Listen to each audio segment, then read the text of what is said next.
By late 2019, the U.S. Army could field up to 3 manned and unmanned combat vehicles to help determine the future of heavy Army fighting vehicles. The next generation combat vehicle will replace Cold War-era fighting vehicles with a new, modern design meant to kit out tank and mechanized infantry units with a 21st-century armored chariot. Army officials have laid out the groundwork for developing the Next Generation Combat Vehicle, or NGCV. The NGCV will replace the M1 Abrams main battle tank and M2 Bradley infantry fighting vehicles. Both the Abrams and Bradley, while highly successful, were introduced in the late 1970s and early 1980s.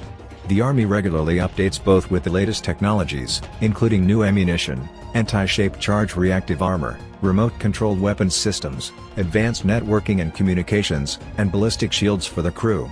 Still, after 40 years, it's beginning to make more sense to replace rather than continue to upgrade. The focus on replacing the Army's heavier armored vehicles is a departure from a 2016 statement by an Army official who stated NGCV might be an infantry fighting vehicle, but it might be a single combat vehicle that replaces the Abrams, the Bradley, potentially the MPF light tank and even the Stryker.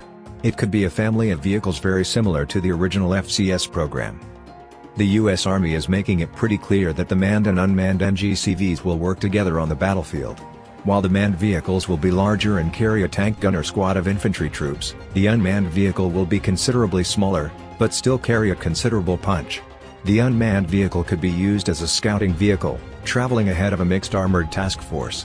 Once it makes contact with the enemy, the unmanned vehicles could identify their positions, attack them with direct fire, and pass their coordinates to nearby field artillery and air support.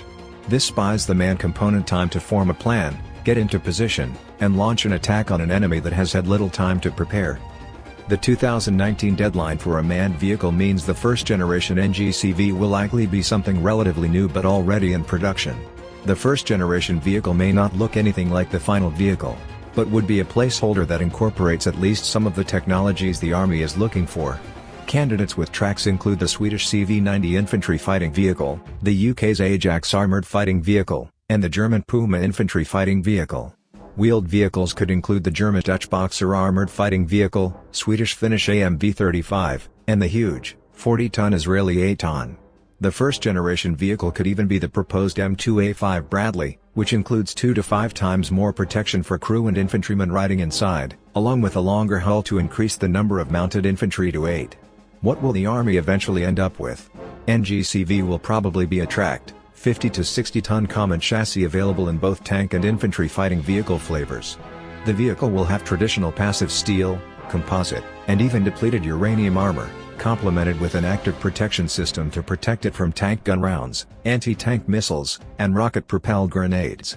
It will be at least as mobile as the M1 Abrams, be transportable by the Air Force's C-17 Globemaster III strategic airlifter, and generate a large amount of onboard electricity to support lasers, railguns, and possibly some sort of future cloaking device. It will be relatively roomy inside, with a lot of space for new tech as it becomes available. The tank version will carry a 120mm gun, or larger, for engaging the enemy with direct fire, with the added ability to engage targets outside line of sight with gun-fired missiles. An automatic loader for the gun is likely, reducing the crew to just 3. The infantry fighting vehicle will be longer than the tank and carry a crew of 3 plus 9 infantrymen. It will have just as much protection as the tank version. After all, it may not be a tank, but it must protect even more soldiers while exposed to many of the same threats. The IFV will be equipped with a 35-40mm gun and, for engaging tanks at long range, a pair of Javelin anti-tank missiles or even the heavier Joint air-ground missiles. NGCV is the Army's third attempt to replace the Abrams tank and the Bradley IFV. During the 2000s, the cancelled Future Combat Systems program spent $18.1 billion without fielding a single vehicle.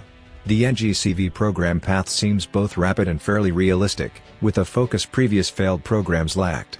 If all goes according to plan, by the mid-2020s the Army could finally, at long last replace both the vaunted Abrams and Bradley with new vehicles capable of destroying the enemy and keeping friendly soldiers alive amid the havoc of 21st-century combat.